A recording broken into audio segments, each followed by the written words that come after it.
Hello readers and writers. It's the 1st of September and I'm embracing the vibes of the new academic year. I even got a new look, just like a new uniform. What do you think? Chronic illnesses mean I'm not really well enough to be in front of the camera that often, but as a lover of anime, I figured this was a good compromise. My big update is that my debut novel, Drawing Red, is now available in libraries. The sophisticated hardback version is now available in the 6 legal depository libraries in the UK and Ireland. While I knew about needing to send one copy to the British Library, the request from the other 5 took me by surprise. So if you're in London, Dublin, Oxford University, Cambridge University or Edinburgh and you fancy reading a paranormal romance and sci-fi fusion with a tinge of disability rep, then check it out. You can also ask your local libraries around the world to stock it too. Over summer, I noticed it became available in digital libraries too, through places like BorrowBox, so happy reading guys. And remember, large print is also available. Moving on, I kitted out my writing area with a new setup. I was determined to revive the use of my desk, so I've got an external monitor now. It was officially retired a few years back, thanks to a condition called POTS.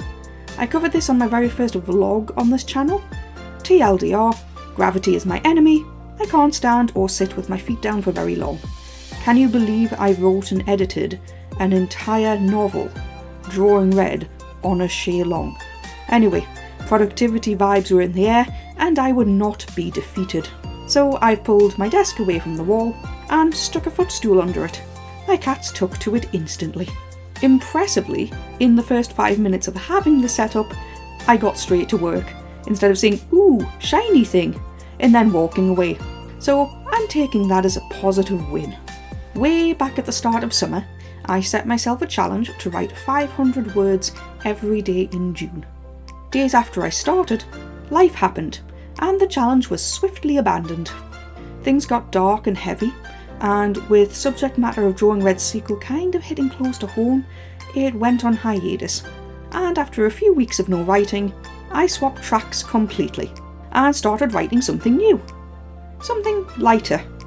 A paranormal romantic comedy, which I'm affectionately dubbing Project Angel for now. I made it my job to work on it while waiting at numerous health appointments.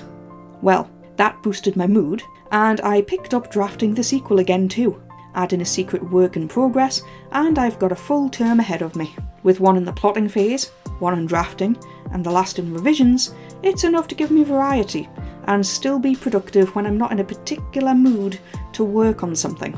Having options goes a long way when you have autism and demand avoidance. So, to go with this multi-project approach, I've created a giant spreadsheet to track my progress. I love a good spreadsheet. I'm a spreadsheet geek. I would also like to get a physical planner, but this will do until then. At the end of each month, I'll be reviewing the amount of time I've worked on each project and reviving an old celebratory tradition on this channel, the end of the month star giving ceremony. It's like a rewards tariff for my efforts for time and words written, and if I get enough stars, then I can kind of trade them in to myself for a prize. Most of the time the prizes are books. We'll see what I come up with this time. So, I'm juggling 3 projects this autumn. What are you working on this term? Personally, I'm looking forward to the much cooler weather. In terms of more specific goals, well, my plan is just to plod on with the projects. As an indie author with various health issues and a sporadic calendar right now, I'm happy to not have any deadlines and just simply celebrating progress as progress. In terms of books and media over the summer, I've been hopping through genres quite honestly. I've read fan fictions, listened to romance audiobooks, and tried to make my way through a fantasy bestseller in strips and drabs and stops and starts. I've been leaning a lot into comedy, and I've definitely got a newfound appreciation for it. In anime, I finally watched Mob Psycho 100. It was a good change.